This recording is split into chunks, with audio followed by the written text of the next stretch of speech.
Hello, witches! It is time for the Witches Movie Coven. Grab your goat, grab your swim fins, grab a shark, and we need a bigger boat because we are doing Jaws tonight. We are doing the classic 1975 film Jaws. Indeed, we are. Hope you saw it. Will you go in the water? But wait, who are we? We are witches. My name is Patti Negri. I am one of your hosts. You might know me from television, from YouTube, from my podcast, from bathroom walls across America. But let me, or my books, Old World Magic for the Modern World, or my newest beautiful book, Dollcraft, or from bathroom walls across America. I'm going back there. But let me pass this on to my beautiful co-hosts so they can introduce themselves as well. And Tabitha, before the one not visible here, but such a big part of us, the beautiful Tabitha Meadows running our chat room right. Oh, what? Chat room? I can speak. Chat room right now. So thank you, Tabitha, for keeping us all there. And let's pass it on next to Richard-Lael. Hello, I am Richard-Lael. It is one name, as it says right there. If I were just Richard, I'd be That's right, I would be. I am a psychic medium. Used to be a psychic small, but I gained some weight. That being said, make certain that you go right over here to the join the coven right over here. You can sleep with me. You can get my pillow. At some point, you might be able to get into Patty's panties, but you can get quotes. You can get books. You can be a bro witch. You can do all of those things right over there at mysterycontrol.com. Thank you very much. And moving on to what do you have in your hand there, Courtney Buckley? That's me, Courtney Buckley, Ghostbait on Scared and Alone, and officially Mother to Dragons, because this is our new bearded dragon, Astromoeba. He is a rescue. I don't know if you can see it, but he has a little hand and a little chopped off tail. Because I know his friends weren't nice to him, so he was $0 at PetSmart, and he needed to go somewhere safe. So we took him, and he's so beautiful. And he loves Shark Week, because his first night home was last night, and he watched Shark Week after Mom and Dad went to bed. So how many dragons do you have now? We're up to 18 reptiles. That's a lot. Last week we've gotten 3 since last week. We got our first venomous snake. So we got a false water cobra. We tried to feed him tonight. That was fun. And then we got a new chameleon. You guys met Gladys before. Now we have Gandalf, and now Astromoeba. That is amazing. Thank you so much. And moving along, Jason, Mankey. I think he's frozen. He's frozen. Oh, there he is. Sorry. He let it go. Let it go. Magic. I've never seen that movie. I am unfrozen, Jason Mankey, author. This is one of my books, The Witch's Book of Spellcraft. I can be found at bookstores across America, and I have written how many books? 10 books. Woo! Yes, I have no reptiles, and I would be scared to live with that snake. He's sweet. He comes out when his name's Loki, and he comes out when you find out. I did not want to find out. Thank you very much. Yeah, by the time we all get to your house, Courtney, you're just going to be a zoo, literally. We have a whole reptile room. I think it's already too late. Yeah, it's way too late for that. All right, and last, never, ever, ever least, our one and only beautiful Heather Greene. Hi, I am Heather Greene. I'm the author of Lights, Camera, Witchcraft. Oh, and I forgot to mention, as it says in my feed there, it is one name, not two, Heather. And I am also a journalist, and I cover all things occult in the mainstream media, and an editor at Llewellyn Worldwide, working with wonderful authors who are making all the books that you love to read in bookstores across America. So, and I'm really excited to be here to discuss Shark Week and one of the most classic movies in American cinema tonight. Thank you very much. Okay, now Jaws, it's a 1975 film. I must say it is Shark Week, but it is the least witchy film I do believe that we have ever reviewed on this. So we'll figure out how to justify the witchiness. Oh, I've already figured it out. I've got it. Okay, then scratch that. We will just move on. So hopefully you all watched it. But just in case you didn't, can't wait to hear this one. Just in case you didn't, Richard-Lael, do you have an unbiased synopsis of this classic film? I do have, but before I do, I will also justify how it's a witch film, because it has bewitched an entire generation and made them afraid to go into swimming pools and even the bathtub. So that in and of itself is witchcraft. That is magic, because that is the cheesiest looking shark since before Baby Shark. Okay, so it's cheesy. So here's the story. It starts off with a young girl who is nameless, and she goes for a swim where she is pulled under and devoured by some still unknown creature. And then when she is discovered, the police chief of the town is not from this town, Amityville, not the horror, but Amity Island somewhere else on the East Coast. And the detective, his name is Ishmael. And he actually says at the beginning, "Call me Ishmael." And then, as it turns out, then some Boy Scouts get devoured by this being. And so he joins forces with Captain Ahab so that they can go destroy Moby Dick. I mean, the great Jaws. Unfortunately, Ishmael is afraid of the water with good reason. And unfortunately for him, Jaws has attacked the boat and it is sinking. And so where it's at the end, everything is in terror. He takes the scuba gear and he throws it into the mouth of this giant mastodon Jaws shark, and then shoots it from the sinking mast of the ship. And then he and Captain Ahab floats back up. They swim to shore. The end until the next season, the next installment of a fake mechanical shark. Yeah.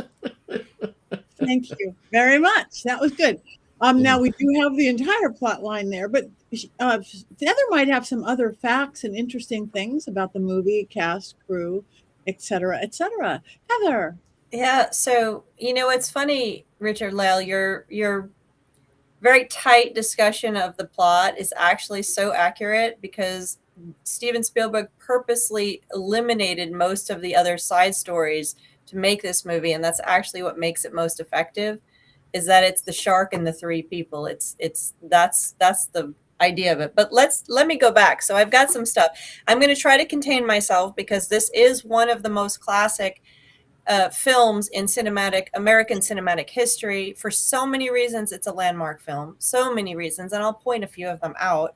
And if you have ever taken a film 101 class in college, studied film at any capacity, you will have seen this movie, and for good reasons. So 1975, Jaws comes out. 1970s were one of the most prolific eras for fantastic and landmark films. The 1970s was a cinematic garden of wonderful films, and there's reasons for that, which I won't get into right now, but this is one of those. It was released on June 20th, right at the end of school, perfect time for July 4th, perfect time for summer. It was it had a $12 million budget. It quickly made opening weekend $7 million, around $7 million plus. It has since made worldwide over $400 million. That's only in ticket sales in theaters. It doesn't include video, CD, streaming, or anything else. I said streaming, not screaming there. It was directed by Steven Spielberg, written by, based on a novel by Peter Benchley, and he also wrote the actual screenplay with Carl Gottlieb. So this was designed and what was called this was part of the re-enchantment of the blockbuster film that would happen during the summer. So it was a landmark. It was part of that. It was this change of new cinema. It also, when it came out, was the highest grossing film of its time. It has since been overtaken 2 years later by Star Wars, and today the highest grossing film of all time, adjusted for inflation, is Gone with the Wind. Not adjusted for inflation is Avatar. You can take that as it is. It was filmed in Martha's Vineyard, and yes, takes place in the fictional town of Amity, which is a play on Amityville, which is also from that time. So what are we going to talk about? Steven Spielberg. I am going to try not to give you an hour-long lecture because this is so hard. Steven Spielberg has been one of my family's biggest loves. My dad loves Steven Spielberg. My partner loves Steven Spielberg. He is one of the highest grossing net worth, whatever, filmmakers in Hollywood today. He was born in Ohio. He grew up in Arizona. He studied film in college, although he didn't complete college. This was not his first film. This is his second film, but this is the one that made him. He did Sugarland Express first with John Williams, who did the music on this one as well, and many of the other Steven Spielberg films. But this was his one that made him. This is the one that made him a household name. He did TV movies. He did TV series. He did shorts before this. He did, again, Sugarland Express. This is the movie in 1975 that made him.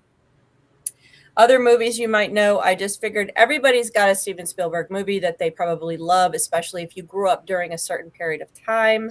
But considering the fact that this one came out, and I'm just going to do these in order of after this, this was 75, 77, we have Close Encounters of the Third Kind, which my family watches at least once or twice a year. 1941 and 1979, Raiders came out in 81, of course, followed by more movies in the Raiders series. E.T. was 82, Color Purple 85, Empire of the Sun 87. And if you go into the 90s, Jurassic Park, Schindler's List, Amistad, Lincoln. And then if you go forward, that was 2012 Lincoln. You go forward into the 20s, you have The Past, Ready Player One, West Side Story, the remake, Disclosure Day being the most recent, which I just saw a couple weeks ago. So this man has produced, and if you don't count the fact that he also wrote Poltergeist and Goonies, he produced Gremlins, Back to the Future, An American Tail, and it eventually formed SKG, which rivals Disney, and also Men in Black. This is a storied career in American cinema. And I'm only mentioning some of them. So I'm sure all of you in the chat could start listing now all of the Spielberg movies you love. And he said once, and this is from film school that I remember, and I don't have the citation on it. He said in early years, his goal was to make films that hit the topics that were most fearful for humans. He wanted to make movies about aliens, sharks, dinosaurs, what am I missing? And ghosts. And he has done all of those. As well as making movies about some of the human horrors, like the Holocaust and slavery, etc. So he has hit so many subjects that are so viscerally meaningful to society. Whether you love his style or not, he has done it. And the other thing to understand about Spielberg is that he comes in during the 70s, as I said, was an important era. He is one of a team of people in the new Hollywood that were auteurs, that had grown up with film and television for the first time and had actually had the chance to study it in college. And these include people like Altman, Lucas, Coppola, Scorsese, Woody Allen. These guys came in the 70s. They had studied film. They had been in college for film. They had watched television their whole life. So it's a totally different brand or group of filmmakers and auteurs that came in at this time, which is what made it so miraculous and so interesting and different. So that's Steven Spielberg, and I can go on for another 3 hours, but we won't go there. Let's move on to some of our actors. It's a small cast of people that I'm going to mention. It's Richard Dreyfuss, of course, appears in Close Encounters. He is everyone from that era is going to recognize him. He was in Stand By Me, Goodbye Girl. He was also, of course, once you were in Jaws, you got to be in a few other shark films because you were associated. So Poseidon Into the Deep. Roy Scheider, who had then appeared in Jaws 2, and the shark is still waiting. There he is. But he was also recognizable, The Sorcerer in 1977, which is something we have not reviewed yet, as far as I know. We can check that out. All That Jazz, Marathon Man, The Punisher. He died in 2008. Robert Shaw died several years after this film was made, 1978. He had been in film since the 40s. He appeared in Grapes of Wrath in 1940, which is a classic. He was, of course, in The Deep in 77. That was taking off on Jaws. The Sting, From Russia with Love, Black Sunday. He had been in a ton of films since the 1940s. Again, he died in 1978, which was 3 years after this film was made.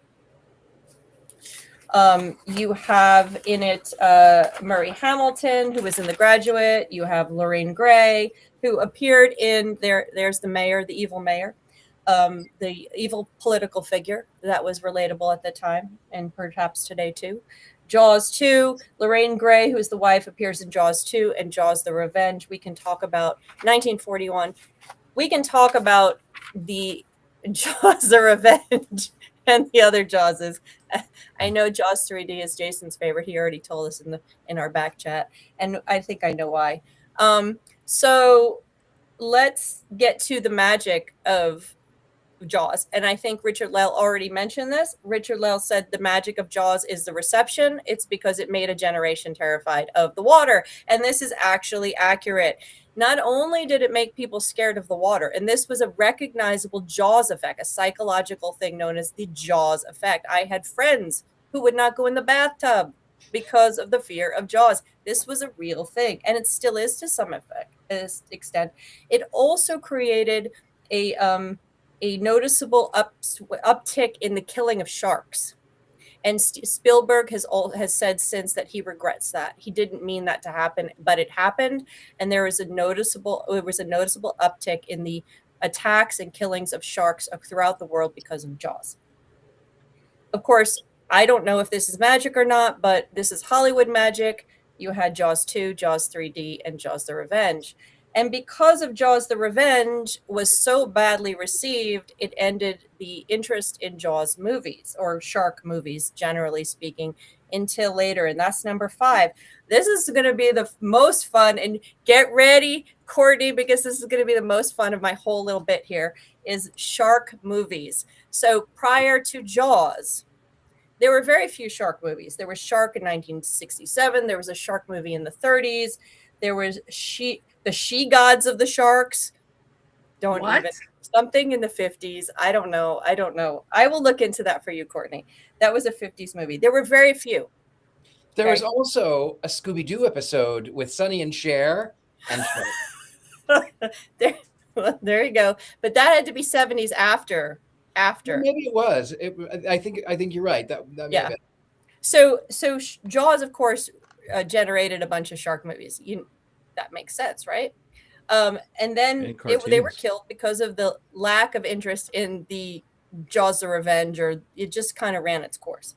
Then we had, in 99, we had Deep Blue Sea. 99, I didn't see this movie. I haven't seen a lot of these shark movies, I've learned. And then it started a whole nother grouping of shark movies in the 90s. And then there was a little break, and then we have the Sharknado that comes in, and then the advent of, I guess, more it's the easier access to making indie films, and then we have all bets are off, and we have shark films. So I'm going to read you some of the fabulous things. Other than Sharknado, we have Meg and Megalodon movies. We have The Shallows in 2016, but then it gets even better. In the 2010s, get ready, Courtney. Are you ready? Oh, I already have probably seen all of these. I hope I want to know the number of ones you've seen, because these names, I'm telling you, I'm enjoying saying these words. So of course the magical adjacent ones, of course, Ouija Shark and Ouija Shark 2, which we've done here. Shark Exorcist, Ghost Shark, Nightmare Shark, Sharkula, The Black Demon. Okay, you've seen them all. Okay, keep going. So the horror ones, we've got Camp Blood Clown Shark, Mummy Shark, Jurassic Shark, Cocaine Shark, Sharkenstein, Devil's Mouth, Sharktopus. Sorry, I can't. Nano Shark, Revenge of the Lost Shark. And then there's ones that don't have shark necessarily named: Great White, Something in the Water, No Way Up, Last Breath, Shark Bait. And those are the ones only the ones that I've listed because I'm laughing too hard.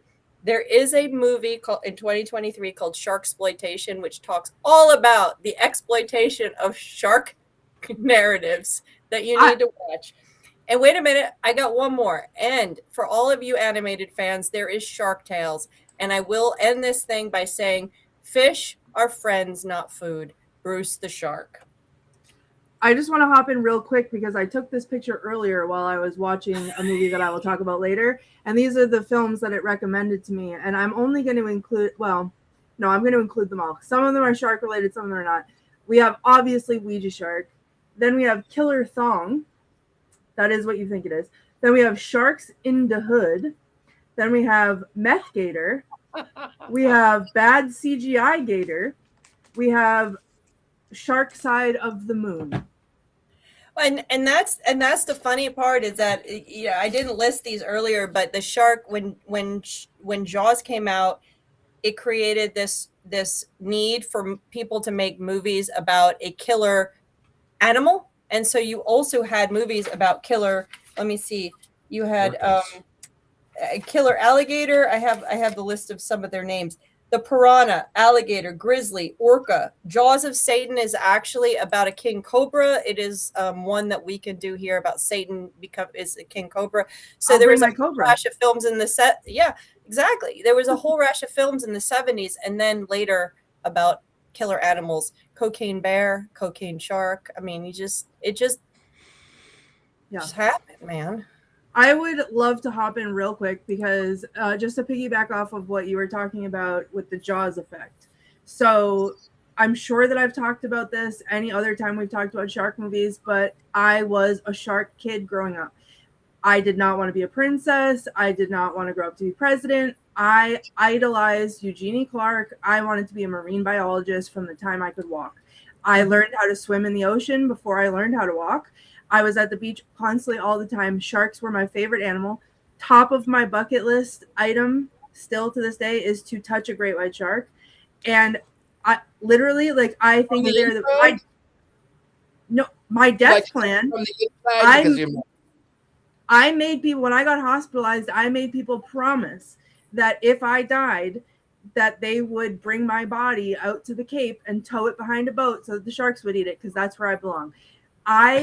When I tell you, I have shark license plate, I have shark tattoos, I have shark everything. I love sharks so much, and they're so misunderstood, and I've loved them for as long as I can remember loving anything. And I refused to watch Jaws for a very, very, very long time because I knew what it had done to sharks. And I, on principle, could not bring myself to watch it. Of course, when I did see it, and this is, I'm talking like Nathan was alive. I think I watched it for the first time with Nathan. So his first time was my first time. Of course, it's a great film. Of course, it's a classic. I love it. I love the shark. I love everything about it. But I can't get out of my brain what it did to sharks. So I can never forgive it for that. It does redeem itself because of all of the gifts that it has given me thus far as being an inspiration for all of the other things. And I do believe that therein, just like you guys said, is the magic for it. It's not even the magic of making people scared of sharks and the power that it had to do that, because that's the mark of a great film. It has power to make people feel things, but the inspiration behind it, when I have something to talk about later on in the show, and it the whole time I was doing what I was doing, it was like just the parallels were insane, because it's the inspiration for all of these things. None of these movies, these stupid shark horror movies, none of them would happen without Jaws.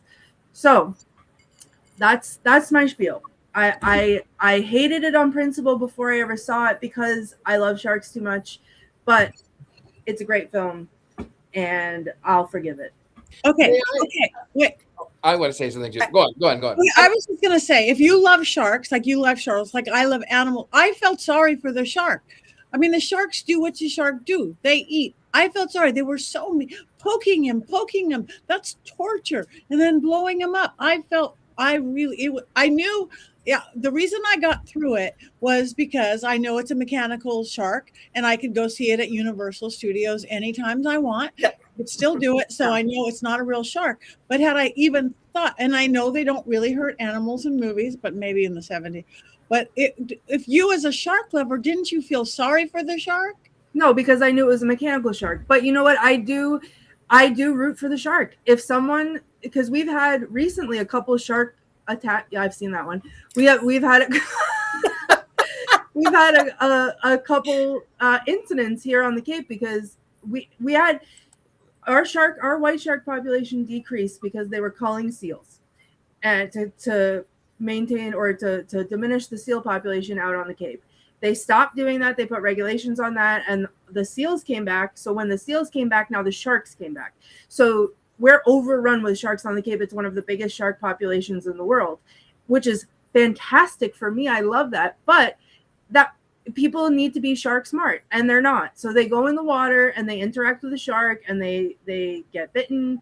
And again, because sharks don't have hands, we don't have shark hands. We are doing exploratory things with our mouths because that's the only thing we have. But a white shark exploratory, that's your leg. That's your femoral artery, whatever. Goodbye.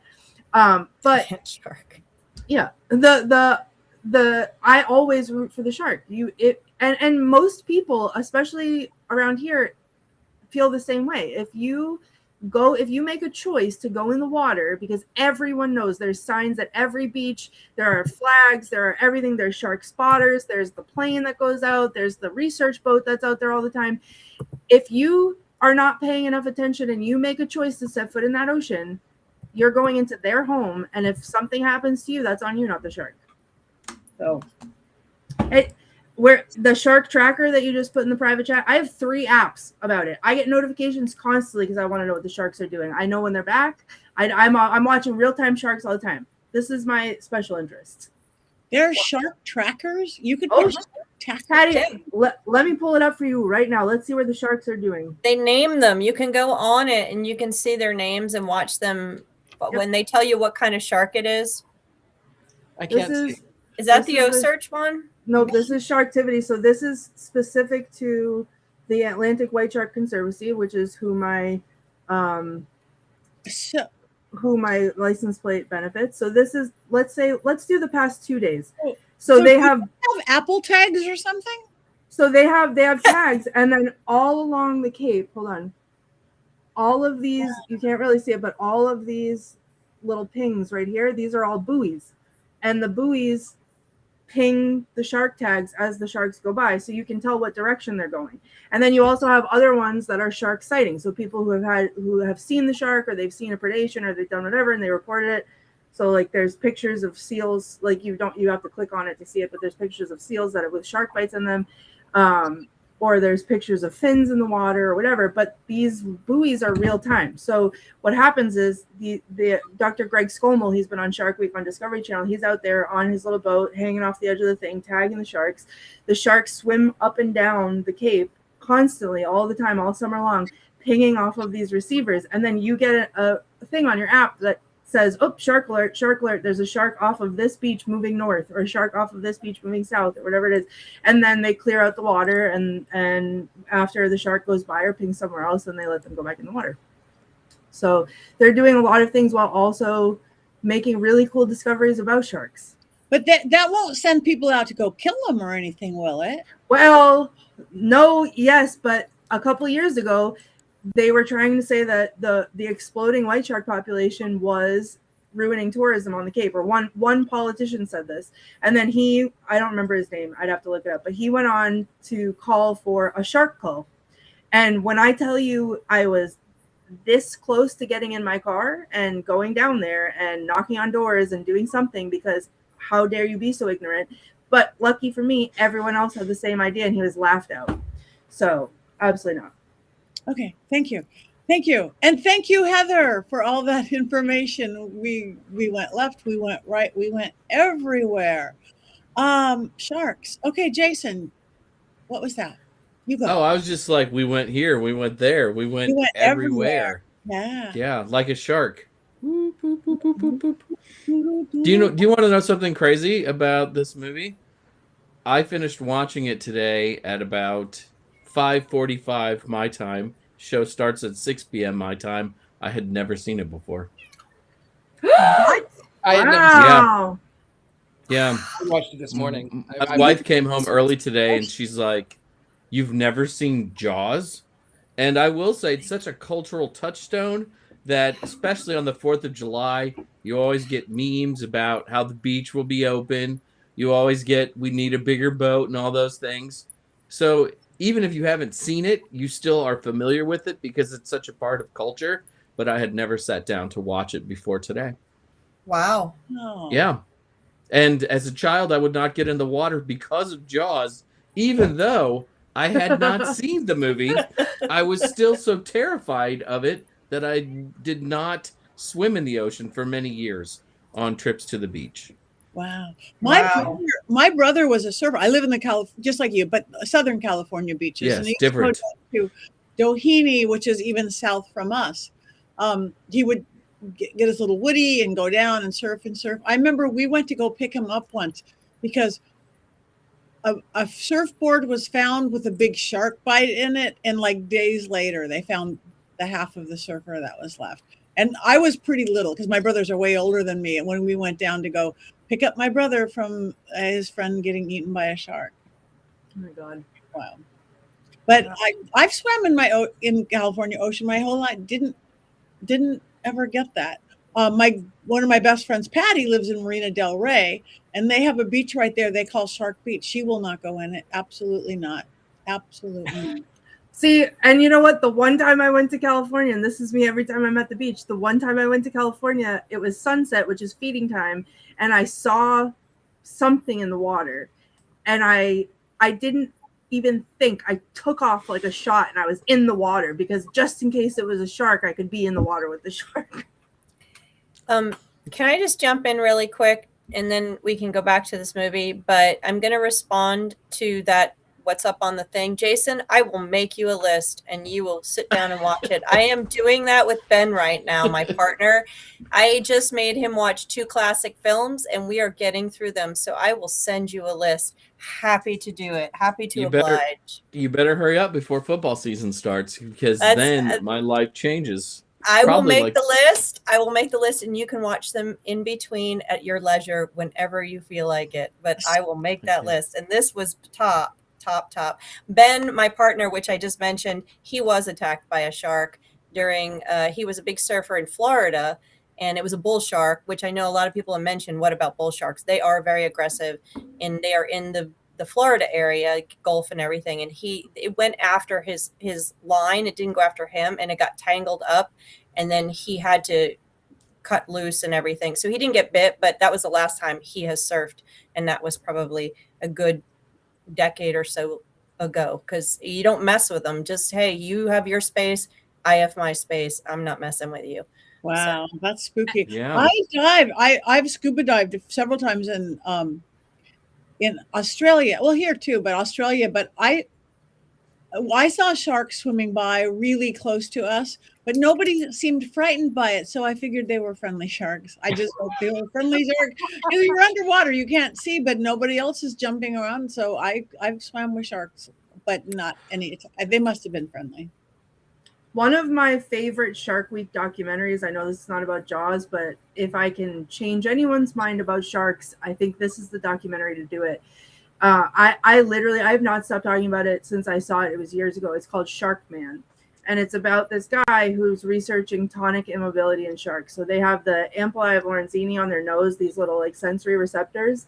And he works with great white sharks, and he noticed that there were different personalities among the different sharks that he would see. So some would want to be touched and some wouldn't, but some would seek it out and some wouldn't. So he worked his way up the mountain of sharks, starting very small, and he tested what would happen if you stimulated the ampullae of Lorenzini. And he found that the sharks, if you flip a shark upside down, it goes into what's called tonic immobility. It's basically asleep, and it doesn't move, and it is like frozen. If you tickle their noses where the ampullae of Lorenzini is, they also go into that same state. So he was able to dive with these sharks, like I think they were like lemon sharks, and they would seek him out like dogs. They would come up to him and put their noses in his chest and wait until he would do it, and then he would be able to like hold them by their fins and like flip them upside down and like do all this stuff, and then he'd let them go. They'd swim away, they'd circle around, and they'd come back to do it again. And he wanted to see what he could do, if he could work his way up. He did it with tiger sharks. He wanted to work his way up to the great white sharks, because he would get in the water with them without a cage and test their their personalities. So that, to me, that's magic. That right there, that's shark magic. Thank you. I love a good shark skin suit. Not quite the same thing. I'm with No. Richard-Lael. Do people eat shark? Yes, I shark have fin eaten soup, shark. I've eaten shark. Shark fin soup is it's one of the crueler things. They, especially in Asia, they've been catching sharks, slicing the fins off, and then throwing them back in the water so that they can't function. They drown. There's a lot of Completely unacceptable. laws trying to stop that from happening. I want to just note that in this movie, and bring it back to this Jaws movie, and then to Spielberg's spiritualness, sort of.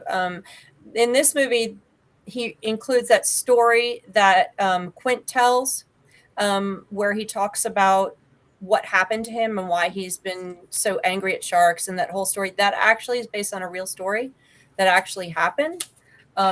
It is, let me find the date, July 30th, 1945, the USS Indianapolis. It's an actual story that he recounted. But I just wanted to bring that up. I forgot earlier. But one of the things that Spielberg is known for is including a little bit of spirituality in all of his films. You can see that, of course, in his touch on, well, that was Lucas. Star Wars, not so much. You see it there. But he's known for kind of infiltrating his stuff with just a little level of question of spirituality. I don't know if we see it in this. His films are very tight, but there's always questions about life and life and meaning of life and all that stuff. So you find that. I don't know if anybody picked up on any of this one. It's a very, very tight film.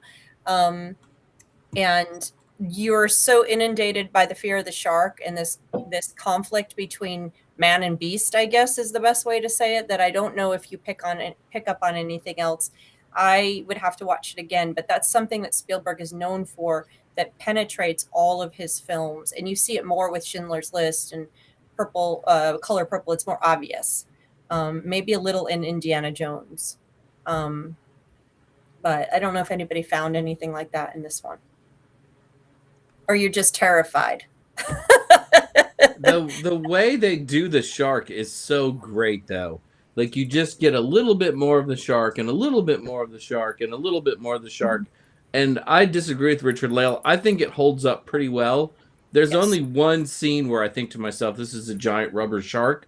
But this film, having watched it for the first time today, looks great in a way that a lot of films from the 80s and 90s don't look great. Everything about this is classic. The only thing that says, oh, this is made in the 70s is people smoking in hospitals. That's it. This is it just holds up so well, and I love the shark reveals. And of course, it's John Williams. The score is great all the way through. Yeah. And not only, it's actually what I love about the score is that it was also inspired by Alfred Hitchcock's Psycho, and people have put them together, and the scores actually work very well together. Though I heard that in the beginning, it was played on the piano for Steven Spielberg, and he went, "Oh, I don't know. It's just a couple of notes. I don't know." But the composer was adamant, "No, this is the way that it is. Let's get an orchestra together. Let's make it." And it said that when Steven Spielberg heard that iconic bum bum bum bum bum bum bum bum bum bum bum bum, it gave him chills. And it recounts the Alfred Hitchcock Psycho. It's those minor chords that it gives gloom and doom. And in fact, if you go back and watch this movie, and there are clips out there, if you go back and watch this movie Without the music, there's no tension. It's not Nope. really, it's not scary whatsoever. It's those minor chords, and that is also magic in and of itself. To make Yep. one feel something with just sound, that's magic. And the scenes, there's scenes from this that are akin to the Psycho scene in the shower, where it is so iconic. And in fact, one of the most iconic things, and I didn't mention earlier, that he did with this movie, that was one of the first, if not the first, I can't remember, this is one of the first times, similar to Halloween, that you actually get a POV the killer. You don't, and especially it's a beast. And it opens up, we are looking from the eyes of the shark. And you see that in Halloween, and you see that going forward in horror movies. It is so rare that you saw that before that, if at all. This may have been the first time you get POV the shark, POV the killer of the horror movie. So it is so effective, so effective. And the music was, and this was the second time he worked with John Williams. Second time. Yeah. One thing else. Oh, go ahead, Patty. Well, I thought the shark was absolutely great. It's 50 years ago, over 50 years ago. That's amazing. So anyway, what were you saying, Jason? Then I'll go. The only thing, my only real criticism of the film would be sometimes you watch the kids in the water, and they're all treading water, and there's like 15 feet below them. I don't think I ever swam like that in the ocean. Like, usually it felt like I was standing and that I wasn't going out far enough that I would have to tread water, and far enough that a 3-ton shark could just sneak up on me. Maybe other people do the beach differently, but that was never my experience in Gulf Shores, Alabama on vacation. Here I on think the if you were they body, get you knee-deep water. They can get All you in sharks. knee-deep water, that's true. But in the movie, though, great you can whites. see them. I They're know. all treading water. we were body surfers. You would definitely go out where you could not Yeah. reach the ground. It depends on where the waves broke. Yeah, there's a lot I of body people surf that too, but yeah, there's a lot I of don't people that remember go like out and going out that deep. swim laps that deep. Yeah. Yeah, Mm. that's I'm- fine. I must Heather, say, what this what is about about your me? swimming? What about your swimming experiences? I grew up in the city in a pool, and we didn't go to the beach except for Santa Monica, and when we visit California. So, but Yeah. no, I never went out that deep. I stayed close in, and I've kayaked farther out. I've kayaked where there's dolphins all around me, but not swam. I too have never, I have lived in Greece, Los Angeles. I've gone to Florida. I will not go in the water deeper than my ankles. I just can't. Smart. Not for sharks. That is shark Not for smart. sharks. It's just, moving water and witchcraft. I just can't. jellyfish. It's jellyfish you have to watch out for. I Yes, can't. that is true. I was raised in the water. I was pools, ocean every day. Hitchhike to the beach. Yeah. That body, jellyfish. Those things are creepy too. Those are creepy, and you step on them. Do they even have a brain? Oh, so Yeah. creepy. I must say, So creepy. movie, can we talk about how damn cute Richard Dreyfuss was? He is I so think cute. I fell in love with him there. And then A Close Encounter sealed it. There's just something about him that charmingest, funniest little character actor I've ever seen. I truly fell in love with him on this film. And then Stand By Me is almost like him later. It's almost like him later with he just rolls. Of course, his role in Beverly Down Out in Beverly Hills doesn't count for this. But yeah, he was so young in this, and watching him, I was like, just such a joy. I just watched this recently on, not because of the show, and it just it's such a joy to watch this film. It sounds weird because it's a horror film, but for me, it's a joy. Me too. Over and The over. performances are all stellar though. Like, these are Yes. great actors giving great Yes. performances in this movie pretty much all the way through. And I like that they did not overdo the killer shark. Like, No. the title character has, 4 or 5 minutes in the entire film, but so well done. Similar to The Wicked Witch, 11 minutes on screen, and so well done. terrifying, overtaking the entire film, but yet only 11 minutes on screen. Jaws is the same way. I will say too, this almost feels like two different movies though. There's the first half with the beach stuff, right? And you see lots of people, and can we close the beach, and the mayor is getting people killed and all of that. Yeah, he's a bad man, and I would not buy a used car from him. And then the second half of the film is on the boat, and it becomes a much smaller, I think almost sort of different movie. I think that we see even the mayor in Widow's Bay, the new TV show. That movie is recalling a lot of classic horror movies if you've been watching it. And I think the whole negotiation of the beach and the mayor and what he's trying to do with that town is very much a reflection back on this movie. You see Halloween, you see other classic horror in it too, but that was one thing that was like, oh, this is Jaws. So Widow's Bay, watch it if you aren't watching it. Very good. Also, if I may, I did make a promise last week that I was going to bring up other shark movies, including Ouija Shark 2. And aren't we lucky? Well, hold on. Sharkula? Hear me out, okay? Sharkenstein. On this show, I have talked about this movie Shark Exorcist, and I have given this quick synopsis of Shark Exorcist like 3 or 4 times, right? Yes. So I rewatched that today, and while I was watching it, I channeled my inner Jason Mankey and my inner Richard-Lael Lillard, and I don't know what movie I was watching or what movie I saw before that I was giving this quick synopsis of, because that is not the movie I watched today. So I took some notes so that we could reenact my viewing of this movie, if you guys would indulge me, because I would like to apologize for giving everyone incorrect information. Do not watch this. Watch Ouija Shark 2 instead. So if I may, this is my quotes for today, basically. So instead of my quick synopsis, long synopsis, Shark Exorcist. A nun is fed up with the world and sacrifices a woman who yells profanities at her to Satan via the ocean.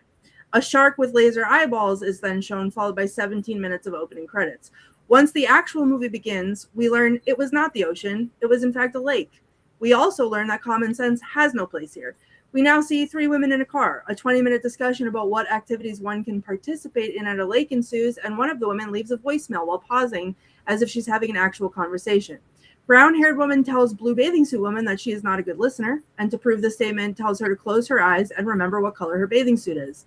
Blue bathing suit woman is not good at hearing colors, so she gets it wrong and proves brown-haired woman correct. They cannot find voicemail conversation woman because she is in the lake with laser beam eyes shark. Laser beam eyes shark emerges from the vast deep of the lake and attacks voicemail woman in 1 foot of water. Beware, if you have a weak constitution, the wound is very explicitly shown as a circle of wet ketchup on her leg. It may be too much for some viewers. A news reporter informs us a man-eating shark may be on loose in these waters. Blue bathing suit woman is now wearing clothes and seems unbothered about the shark attack while she plays a shark casino game. Brown-haired woman reveals that voicemail woman has, quote, miraculously healed from her shark bite and has been discharged from the hospital. We glance right past that because what we are most concerned about is that we don't want voicemail woman to go back to her boyfriend who cheated on her. Obviously, we choose the shark over man. Blue bathing suit woman is not concerned about any of this because it seems as though she chose her man over the shark, meaning voicemail woman's man over the shark and her friends. Now there's ghost whackers. They are going to connect to the shark attack victim's ghost to find out exactly what's going on here at this lake. The summoning ritual involves breathy begging, clasping of breasts, and a lot of flailing around. Not sure if this is what is expected on me on Scared and Alone, so we have to think about that for the next investigation. The ghost whacker has a seizure and flops around like a fish out of water and then makes growling threats. Voicemail woman is back somehow, and we find out that all she does is soak in her tub. It seems as though she also does hitchhiking to the lake and swimming in the water with strange men. Laser shark is back and gently kills strange man in shallow water. Do not fear, strange man is immediately back on the screen playing his brother, a priest, who is devastated to learn of his own death. He is surrounded by acting books, which no one in this movie has cracked open even once. Brown-haired woman is looking for voicemail shark attack woman, gets too tired from opening the bathroom door and has to lay down. Possessed ghost whacker is back talking into a different camera than her cameraman is holding. She declares that there's evil in the lake and the shark is possessed by a demon. Brianna from Ghost Fakers arrives to debunk the Ghost Whacker. Either angers the Ghost Whacker or arouses her. It is unclear. Priest's brother is back and swiping right on Demon Tinder. 22 and a half minutes in, and we have witches, baby. They're here. They're in New Orleans, maybe, and they're in a circle summoning a ghost in a nightgown who is running around a cemetery, both laughing and screaming and writhing in pain or arousal. She's now rubbing blood on gravestones. It's a different cemetery than the witches are in, and she's angry and or aroused about being summoned away. There was a lot of like weird moaning away from her cemetery to the witches. Now I'm musing. When is the witch going to get possessed by the shark? Oh, Ghost's eyes are bleeding. Now the witch's eyes are bleeding. Now we're back to Priest Brother. Was this all a video he watched on Demon Tinder? It is unclear, but he puts his phone away and absolves himself of his sins. Stop. Hang on. Just had to pause the movie. New woman, blue pants woman, who is playing on a playground while cackling maniacally and carrying shark toys. Voicemail shark attack woman appears and seems to be hunting her, either for sport or for the corn version of this movie. I'm unclear. Everyone's level of arousal is very confusing. However, voicemail shark attack woman just caressed the toy shark, and when blue pants woman asks what she likes to do, she says, quote, I like to get wet. I need a break. This is a lot. I'm back. It's now nighttime, and Blue Pants Woman is leading voicemail shark attack woman towards a surprise with her eyes covered. Guess what? It's a pool because she said she likes to get wet. Voicemail shark attack woman seems disappointed, but then also aroused enough to strip down to her bathing suit very sensually. This has to be a corn with all the naked parts cut out. There's no way it's not. She gives Blue Pants Girl the look. Pause for dramatic effect. She says she can take a hint, jumps in, and begins playing with her toy shark while somehow being able to ignore voicemail shark attack woman circling her in the water. Again, unclear if she's hunting or seducing. She's listening to her heartbeat, whatever, wakes up. She takes a breath, wakes up, is confused or aroused by the fact that this was all a dream. The Ghost Whackers is back, performing the same writhing, grasping, begging spirit of the water ritual. This is graphic. She's inviting the spirit to come inside her. It's just as confusing as it has been the whole movie. I don't remember this movie being like this. Uh-oh. Now voicemail shark attack girl and some other girl are in the water. Laser eyeball shark is back. The random other girl has now been killed. Ghost faker is back to expose the ghost whacker lady who is very clearly now a zombie at some point. Is this it? Is this where the shark possesses a person? Because I clearly remember that, and it's not happening yet. There's a lot of growling. Ghost whacker girl just threw up maybe salt water on her face, but there's no blood yet, so I think she's fine. Another random man, he's taking a jog on the dock past a different random man, chuckling to himself. The random man makes it off the docks without even breaking a sweat, reaches the edge of the lake, discovers random woman's body floating in ketchup blood, no visible wounds, and somehow this sight is so disturbing he's choking back vomit unsuccessfully because now he's puking on her dead body. He proclaims, she's still hot, I'd still do her. And therein is why we choose the shark over the man. A new group of girls are coming in their pledges. Their initiation test is to stand ankle deep in the water, and they're screaming that something is touching them. There's an awful sorority sister leading this, and the shark, laser eye shark, is back, jumps out of the water, eats her.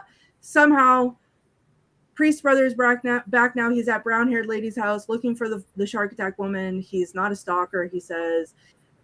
He clearly, at this point, this is the first time we've finally questioned why the shark is in the lake and not the ocean. He watches Shark Week. He explains it's not in the ocean. I mean, it's in a lake because it is not a normal shark. We get no further information. Now they're at a carnival. Voicemail shark lady is hunting. She finds the blue bathing suit woman is there with her boyfriend. They're cheating. Now she has teeth. This is not a drill. Voicemail shark woman has teeth. Okay, I'm locked in. I'm on the edge of my seat. Brother priest, brown-haired woman. They can't seem to pick a direction. They're trying to find her. Cheating boyfriend is alone. Voicemail shark woman approaches. She is biting him. She is biting him. She is shark attacking his shoulder. Brother priest arrives and yells, "Damn it, the power of Christ commands you. I cannot breathe. It's time for the exorcism," which is now taking place in the woods. Voicemail shark attack lady is tied to a tree, and brown-haired woman says, "We're going to need a bigger cross. It's all worth it. All the maybe corn up until now is worth it." Does Brother Priest know how to perform an exorcism? Quote, not exactly. Oh my God, the corn music has begun. The demon likes it here. I bet you do, buddy. I bet you do. The demon seduces Brother Priest closer and then projectile vomits on him. This movie is delivering exactly what it promised in this one scene. The exorcist meets Jaws. Brother Priest is offended by the vomit, begins strangling the demon, who somehow is now no longer tied to the tree. He's prepared to sacrifice himself to save her. probably for corn reasons, because this has all suddenly become very tense and not in a horror way, and now they're making out. I knew it. Brother Priest is now the shark. He is biting brown-haired woman, and then suddenly, from the sky, laser eye shark comes from a ball of light. Is it an angel shark? What in the killing tree is happening? Somehow there's 20 minutes left in this movie, and the nun comes back, and some random girl emerges from the water with shark teeth and takes her down, and then it's over. But wait, there's a post-credit scene, which makes absolutely no sense, and it's just a girl sensually looking at a fish tank while rubbing plush fake sharks in a store and carrying 20 of them around. So I don't know what movie I watched, guys, but that is the actual synopsis of Shark Exorcist. Please do not watch it. I am exhausted, and I need Ouija Shark 2 instead of that. So I'm sorry. Brava. Sorry, guys. Wow. Take a breath. Take a long breath. I can't. I can't even breathe. It's literally, it was. We are going long tonight. We are going long, and that's okay. You guys hang in there with us if you can. If it's okay with our producer, it's okay with YouTube, and it's okay with everywhere else. Let's go. Wow, I am speechless. Thank you. You weren't. This is good. Jason. All right, Courtney, you can just turn off your light right now. Just turn it off. You're absolutely going to hate this. So I want to start tonight's little bit by talking about one of my college roommates. His name was Mike, and he used to work overnights at a grocery store stocking shelves. That store was a 24-hour store, and every great once in a while, someone would call the store in the wee hours of the morning to ask a question, and the only people there to answer the phone was the overnight crew. If you've ever worked overnights or know people who have, and I've done it myself, you are probably aware that many of those people do not have the best customer service skills, which is often why they work overnight away from people. But anyways, the phone rings one evening, it's like 4 a.m, and my roommate overhears one of his coworkers reply to a customer's question by saying, "I don't give a frog's fat ass about your donuts." And then he hangs up the phone.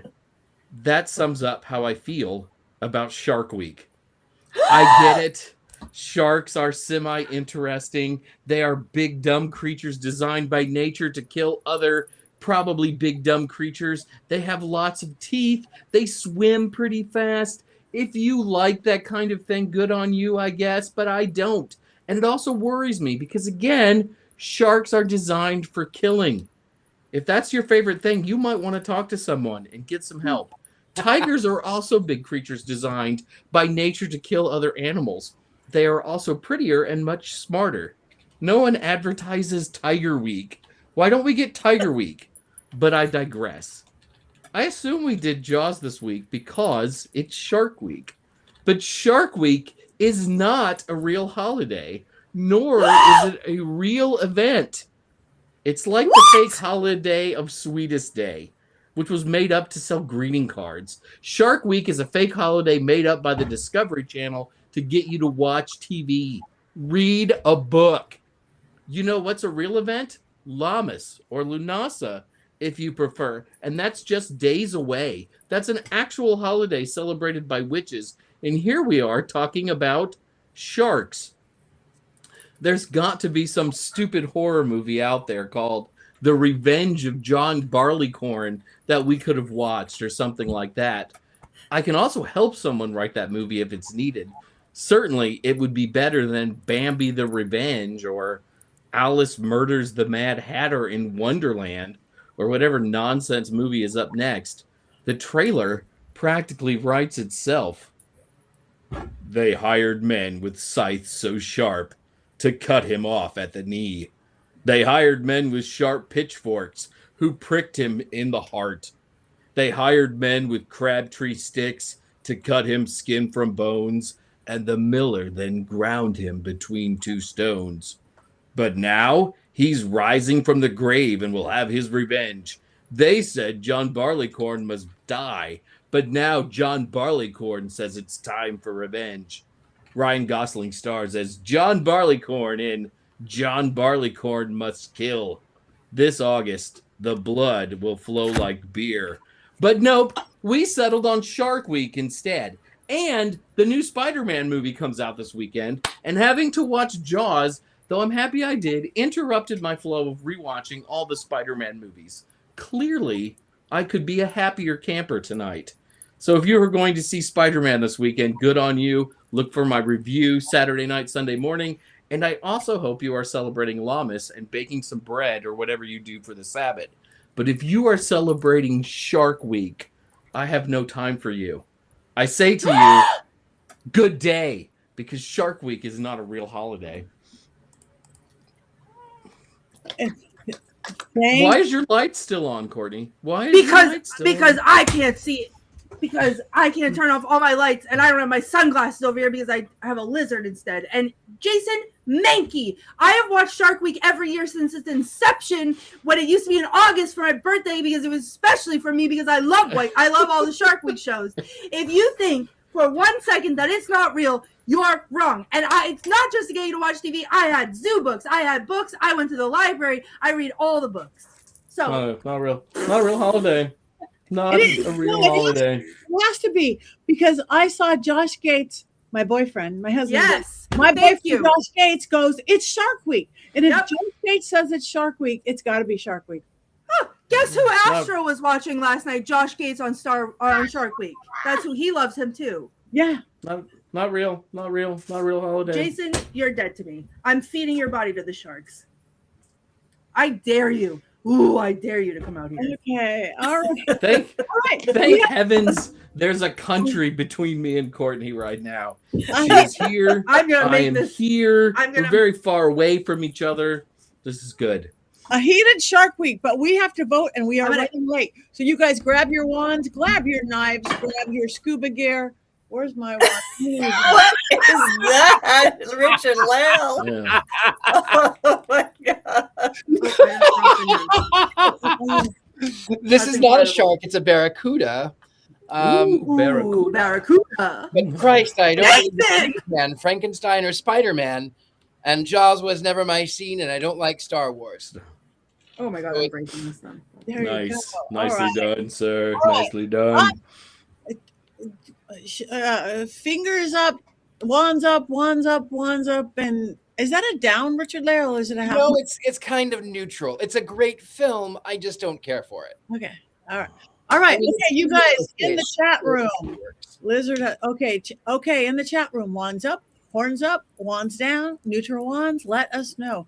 How do you feel about the classic Jaws, even with their Jaws abuse? Yeah. Rod. Yeah. I rod The- says Tabitha. Wands up, wands up, wands up. Seems to be winning. We got a neutral or two, but not many. All right. Well, you guys. Wands won. down for Shark Week. Wands down. Oh, how dare you! Your name is going in my jar so fast. Well, you I'm a witch of the woods now, Jason. And I will take the woods magic and bring it to the ocean, and I'll send the sharks after you. Enjoy. I'm gonna feed And your I name will to the just river continue spirit. to live on land. Yeah, well, I'll All send the land sharks. All right. Well, up. We have a war. We have it. We will be solving this next week. Maybe we will fiddle it out next week. Speaking of next week, what are we doing next week? We are doing Dancing at Lunasa. This is a Mm. film that where Jason can talk all about Lunasa and Lammas, all he wants. Woo! It's one of my 8 favorite Sabbats. Oh my god. I got that. It's a witch Yep. joke. Oh, what joke? Oh, A joke. witch. Witch- Okay. which joke All is right, it? you guys. Lunasa next week. You guys, if you didn't watch Jaws, if you've been inspired to watch Jaws or inspired to not watch Jaws, let us know what you think. We still always want you guys' referrals on movies. You guys check in, make sure you follow us and like us. We have individually on our social media, and of course, as the Witches Movie Coven, go to Mystery Control and buy some merch with these lovely quotes and people up them. You can even get your very own Black Phillip. You can't get Ken, Black Phillip, and you can't get Richard Dreyfuss, but he's damn cute. So, all right, we are gone over, so we're not even going to talk about what we have coming up unless somebody wants to jump in really quick. No, all right. We have one more thing to do. So, are we going to do the bump, bump, bump, or are we going to cackle?